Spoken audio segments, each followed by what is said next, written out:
Wait a minute, is this Katie?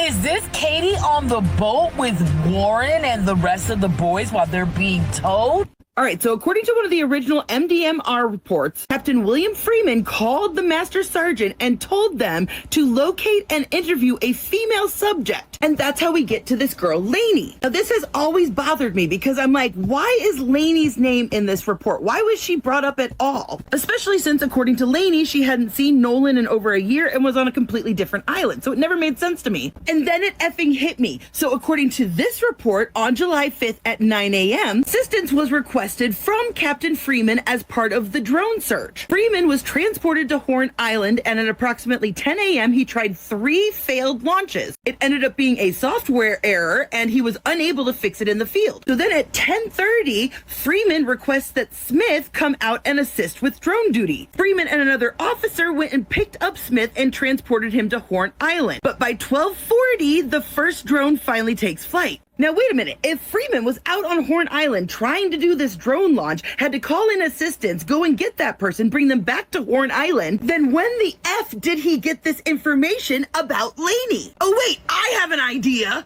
Who was looking for Nola? Who was on the boat? Was it multiple boats? Multiple boats. Okay, explain that. Who was out of this group? Who was on what boat? Or who was on a boat or not going out looking for Nola? So, me, Wyatt, and Tristan got in the boat. We got in the Palm Beach that morning, the morning after, and to the islands, and we were met by DMR. There was 7 DMR boats already out there, DMR and park rangers. We talked to them, we gave them all of our information. They personally asked if any of us were on the boat with him that day. We told them yes. They just said, all right, well, we got the area scoped out. And then after that, we just went up to the beach. I think we met up with y'all. Yeah. Okay, so by Morgan's own words, he, Tristan, and Wyatt were on the Palm Beach out at Horn Island talking to MDMR. Oh, and when was that? When did they do that? From 9:45 to 11:50, 12 o'clock era, about lunchtime. While we were on the water, we talked to a rescue guy. Oh, you were out there until 11:50, you say? You mean 5 minutes before this phone call happened? Does that sound like a coincidence to you? Now, I don't think it's out of the realm of possibility to conclude that they were the ones who gave this information to Captain Bill Freeman. Again, why would they give Lainey's name if she wasn't there in that group that day? Especially when he was supposedly last seen with Katie, whose name, again, is conveniently absent from any report that we've seen. But this is about to get deep, y'all, because I reread the line again, now knowing that the boys were the ones who probably gave this information and not just some random good citizen. Specific wording says, Captain Freeman said to locate and interview a female subject that was possibly involved with the missing person on Horn Island. Possibly involved? How did I miss that? How did we all miss that? Because there's 2 other boys mentioned in this that they don't make contact with, and it just says possible names associated with Wells. That is very different and intentional language. Now, as I've told y'all, I've spent weeks learning the dynamics of all these different friend groups and who they're friends with online, etc.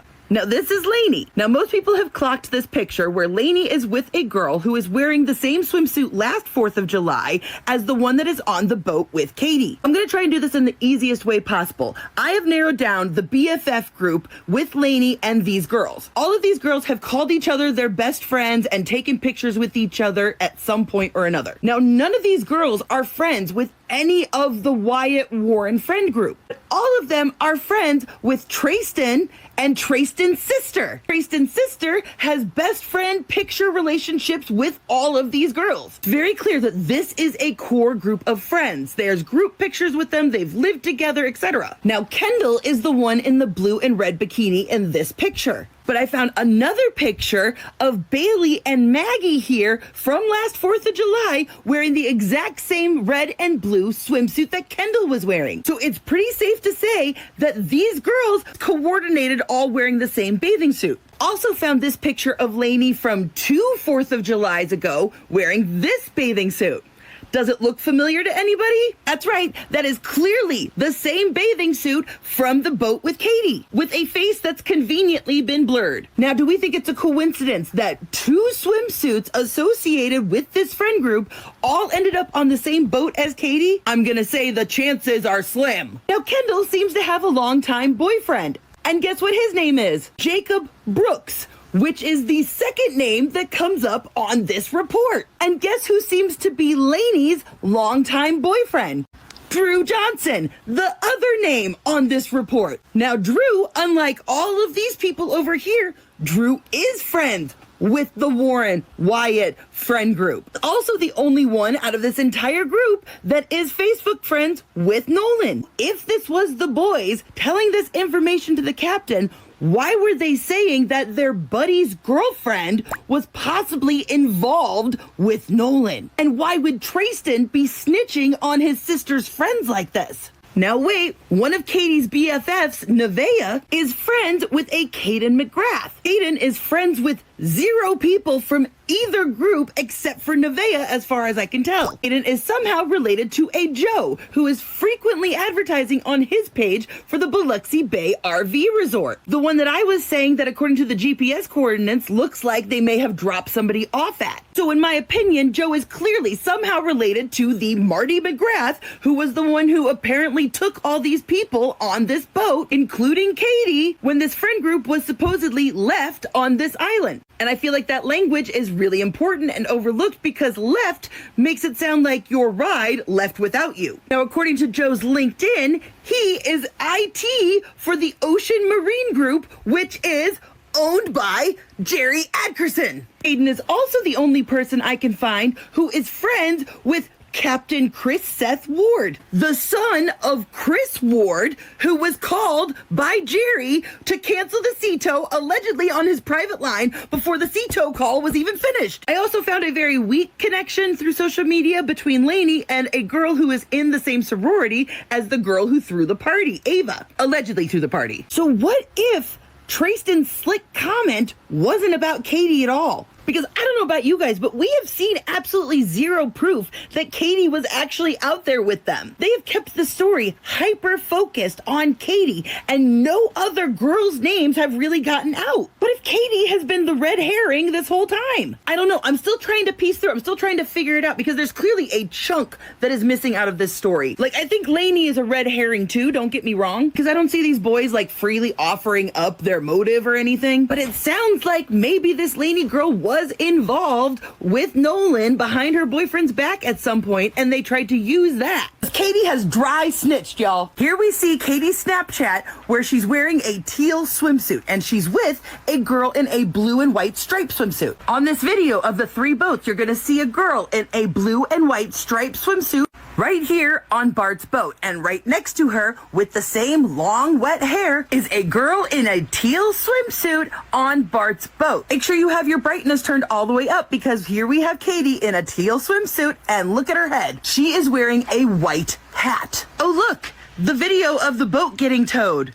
Teal swimsuit, white hat. And that's not all, folks. Again, turn your brightness all the way up because right here we've got somebody wearing red trunks. Oh, and look what we have here. Red trunks. And here's those same red trunks on the shore right after the fight with Trayston. Katie is claiming that she allegedly caught a ride home with somebody named Marty McGrath. It just so happens that a Marty McGrath is the co-owner of the Biloxi Bay RV Resort and Marina in St. Martin. Here it is, and my, that is a massive dock way out in the water. And would you look at that? It's right next to the grandparents' house. Now, in that report with the GPS coordinates, didn't they say that they went southwest towards St. Martin Bayou? Yeah, that's right, it did. And it also took them 45 minutes to get to that boat ramp over there that only takes about 6 minutes on land. Katie, I want to say one thing to you. You're young, and I know you don't realize this yet, but these are not your friends. Be a hero.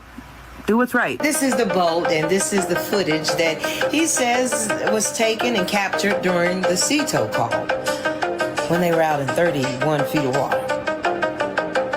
So what is that, sir, officer?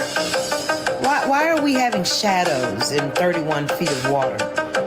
I mean, what is that? Is that wood, like a shadow. It looks like a pier. I mean, these are the same boats, right? That was your other video footage, and that's the same boat, same day. Why are we casting shadows? Newly analyzed footage just tore that entire narrative apart, because that boat was never where they claimed it was, and Katie was not standing on that shore. What happened during 81 unaccounted minutes on the water is the reason this entire investigation is fracturing wide open. Now, to understand how this story broke, you have to look at two official reports that cannot both be true. Okay, stay with me on this. July 4th, around 4 o'clock in the afternoon, a distress call goes out to Seatow. Seatow is a private marine assistance company. A boat near Horn Island is having mechanical trouble. Seatow dispatches an operator to assist. Now look at Seatow's official log. According to their own written account, nothing happened. They state the caller reported the issue was resolved. They state no tow was ever performed. The boat was never moved by their crew. Case closed in their system. Now, watch this. The Mississippi Department of Marine Resources filed their own official report. Same day, same boat, same exact incident. Their report states the boat was towed 2.75 miles, 2.75 miles across the water. That is not a minor discrepancy. That is not a paperwork typo. That is a physical operation spanning nearly 3 miles of ocean. Seatow says no tow occurred. Marine Patrol says a tow of nearly 3 miles occurred. Both agencies are official sources. Both accounts are part of the public record. Both statements cannot be true. And to this day, not a single official agency has publicly reconciled that contradiction. And that contradiction matters because of what the GPS data shows next. Take a close look at the navigation coordinates. At 4:31 p.m., the boat departs Horn Island. At 5:52 p.m., it docks back at Fort Bayou. That is a window of 81 minutes. 81 minutes on open water. And during that exact 81-minute window, the accounts of what happened begin to fall apart. Now keep this fact in the front of your mind. Nolan Wells was not on that boat. He did not return to Fort Bayou at 5:52 p.m. He remained behind on Horn Island. An 18-year-old left alone on a barrier island. Whatever decision was made to leave him, whatever conversation happened among the passengers, occurred during those 81 minutes, not hours later. Right then, during the exact time frame the two official reports completely contradict. Now, look at the footage. This is where the story gets deeply troubling. Video footage exists from what was described as the Seatow event. The location was officially logged as open Gulf water, 31 feet deep. That is what the public was told to believe. Now, watch the water closely. Look at the light moving across the frame. Deep open water does not create shadow patterns like this. In 31 feet of open ocean, light diffuses evenly through the water column. It scatters. It does not cast hard geometric shadows on the seabed. A frame-by-frame visual analysis reveals distinct structural shadows. Dark, linear patterns cutting across the sand below. Those patterns are consistent with shallow water. Specifically, water underneath a dock or a wooden pier. Think about the implications of that visual evidence. If that video was recorded under a pier in shallow water, it was not recorded in 31 feet of open ocean, which raises a massive investigative question. Where was that camera actually rolling? Who recorded it? And why was the public told it happened miles out at sea? And if the location of that footage was misrepresented, then the question of who was on that boat changes completely. Let us talk about Katie. The public narrative presented Katie as an innocent bystander. She had a brief conversation with Nolan on the sand. She believed he was catching a ride with his friends. She walked away and went about her day. That was the official framing. Now look back at the boat footage during that departure. Look at the passengers on board. Look at the clothing. One person is wearing a very distinct swimsuit, red and blue, a specific 4th of July pattern. Now trace that pattern through social media records. That identical swimsuit appears across photos from Katie's inner circle. Matching, coordinated outfits worn on that holiday. Visual analysis places Katie directly on that departing boat. Not on the island. Not watching from the beach. On the boat. During the departure from Horn Island. During the 2.75-mile tow that allegedly never happened. During those 81 unaccounted minutes, if Katie was on that boat, she did not just hear about Nolan being left behind hours later. She was physically present when the vessel pulled away. She was sitting right there when the story was being formed. That does not make her an innocent bystander on a beach. That makes her a direct eyewitness to the moment Nolan was abandoned. The footage was recorded in the wrong location. The two official reports directly conflict, and Katie's location was entirely misrepresented. But here is where this case takes an even darker turn. The next morning, investigators sat down with 3 of the boys. A 2-hour conversation on Horn Island, and exactly 5 minutes after that meeting ended, a completely fake name was fed to law enforcement. A name designed to send the entire investigation in the wrong direction. If you want to see how 3 witnesses may have redirected a death investigation, hit the subscribe button right now and turn on notifications. Because in Chapter 2, we expose the exact timestamp where the story was manufactured. The footage was wrong, the boat location was wrong, and the next morning, the official statements were completely fabricated. July 5th, the morning after Nolan disappeared. The sun comes up over Horn Island. Search operations are already getting underway. At 9 a.m., Captain William Freeman arrives to launch aerial drones. Around 10 a.m., the first 3 launches fail. A software error shuts down the equipment. Freeman has to request backup from Officer Smith. They leave the island to pick up the specialist. They do not get a drone airborne until 12:40 p.m. Now, keep that logistical timeline in mind, because while Freeman is dealing with equipment failures, a very different meeting is taking place on the water. Between 9:45 and 11:50 in the morning, 7 Marine patrol boats and park rangers surround the area. 3 individuals pull up in a Palm Beach vessel: Morgan, Tristan, and Wyatt. 3 of the last people to see Nolan alive. They sit on that water for 2 full hours, talking directly with Marine patrol officers. They confirm they were on the boat with Nolan. They give their personal accounts of the previous day. They talk about where they went. They talk about who was on the sand. On paper, this looks like standard missing person procedure. An open conversation between witnesses and law enforcement. Nothing unusual about the timeline on the surface. It is what happened 5 minutes after that interview ended. That should send a chill down your spine. Because at 11:55 a.m., a brand new name enters this official investigation. A name that had never surfaced before. At exactly 11:55 a.m., Captain Freeman places an urgent call to the Master Sergeant. He delivers a very specific order. Locate and interview a female subject immediately. Her name is Lainey. Now, look at the official Mississippi Marine Patrol incident log. Look at the exact wording written into the record. The log instructs officers to interview a subject, quote, possibly involved with the missing person on Horn Island. Read those 2 words again very carefully. Possibly involved. Not possibly present on the island, not a potential witness nearby. Possibly involved. That is the single strongest, most aggressive phrasing found in any official document across this entire case.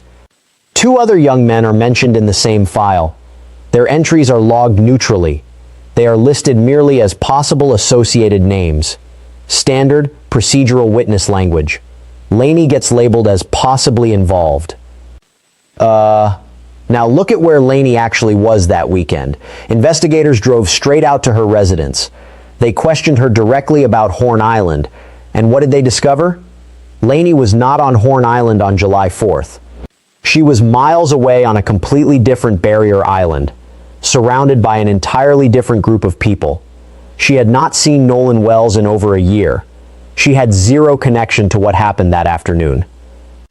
She was a verified dead end from the start. So how did her name get into that report? Think about the physical timeline on July 5th. Captain Freeman was stuck handling drone errors until past noon. He was not running background checks on shore. He was on the water near Horn Island. The interview with Morgan, Tristan, and Wyatt ended at 11:50. The directive targeting Laney was issued at 11:55. 5 minutes later. 5 minutes. That is not an administrative coincidence. That is a direct, deliberate sequence of events. Someone on that Palm Beach boat during those 2 hours handed investigators Laney's name. Someone gave law enforcement that exact, possibly involved framing. Why would anyone hand police a completely fabricated lead? Because a fabricated lead buys time. It points the badges toward a different island.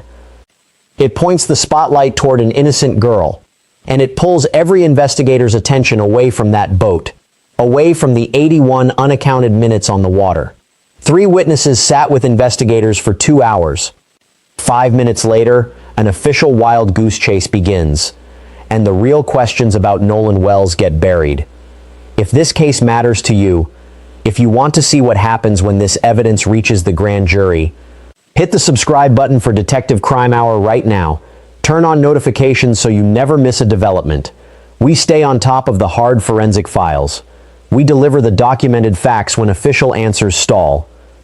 Now we need to map the digital connections, because the social web reveals why this name was chosen. Laney belongs to a very tight, closed circle of friends, shared photos across social media over multiple years. Group vacations together, college apartments shared together. Now look at the photographs from recent 4th of July holidays. Laney, Kendall, Bailey, and Maggie, all wearing matching, coordinated patriotic swimsuits. A distinct red, white, and blue pattern. None of those girls are social media friends with Wyatt. None of them are online friends with Warren, except for one critical person who bridges both circles, Tristan's sister. Tristan was one of the 3 young men interviewed that morning. His sister has close, best friend photo relationships with Laney. She lived with them. She spent holidays with them, which means Tristan knew exactly who Laney was. He knew where she spent her summers, and he knew she was not on Horn Island with Nolan. Now, trace the boyfriends in this network. Kendall's long-term boyfriend is Jacob Brooks. Jacob Brooks is the second name listed on that Marine report. Laney's long-term boyfriend is Drew Johnson.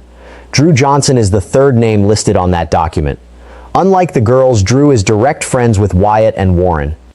In fact, Drew is the only person in that entire circle who was direct Facebook friends with Nolan Wells. Why would anyone point investigators toward their own friend's girlfriend? Why sacrifice Laney as a possibly involved subject? Unless the goal was to construct a distraction so detailed that law enforcement would spend critical days chasing ghosts. Now, look at who owned the vessels on the water that day. One of Katie's closest friends is connected to Caden McGrath. Caden has 0 links to the wider group, except for that friendship. Public records link him directly to a man named Joe. Joe works in technology for the Ocean Marine Group. Ocean Marine Group is owned by Jerry Adderson. Joe frequently promotes the Buxy Bay RV Resort online. Now look back at the GPS data from July 4th. The boat leaving Horn Island at 4:31 p.m. follows navigation lines showing a potential stop right near Buxy Bay, a property connected to Marty McGrath. The individual identified as operating the boat that afternoon, the boat carrying the friend group back from the island. Now look at the phone records tied to the sea tow call, while the emergency tow request is actively being processed. A private call is placed by Jerry to Captain Chris Ward's son Seth. The tow request gets canceled on a private line before the official dispatch call had even concluded. Look at the structure of these events. Coordinated phone calls on private lines, conflicting official records about whether a vessel was towed, a fabricated female suspect introduced within 5 minutes of an interview, and a missing 18-year-old left alone on an island. Every single piece of data leads back to the same circle. Every document points toward deliberate, calculated misdirection. All of these investigative threads lead to one sealed room. Here is where the legal battle stands today. The family of Nolan Wells funded a private, independent autopsy. The independent forensic pathologist reviewed the remains. The official finding came back completely inconclusive. The medical examiner could not determine an exact cause of death. Meanwhile, the official state autopsy remains strictly sealed, locked inside the Jackson County system pending grand jury review. The local district attorney stated this is standard county protocol. Under Mississippi law, grand jury proceedings are entirely confidential. Standard procedure is the official explanation. Yet for a family seeking answers, sealed records mean waiting in darkness. Renowned civil rights attorney Ben Crump has joined the family. His public statement outlined their legal strategy clearly. Quote, "We will not rest until every fact is brought to light. Not every comfortable fact. Every single fact about what happened to Nolan on Horn Island." Ben Crump's involvement fundamentally changes the legal tempo. It means formal discovery requests are hitting state agencies. It means public records requests are demanding unedited dispatch audio. It means subpoena power will target GPS navigation data. That includes the irreconcilable sea tow logs. That includes the 2.75-mile tow documented by Marine Patrol. That includes the 5-minute gap that produced Laney's name. That includes the shallow water shadow footage under the pier. And that includes the 81 minutes between Horn Island and Fort Bayou. Every single one of those files is heading toward a grand jury. As of today, no formal criminal charges have been filed. No individual has been officially named a suspect.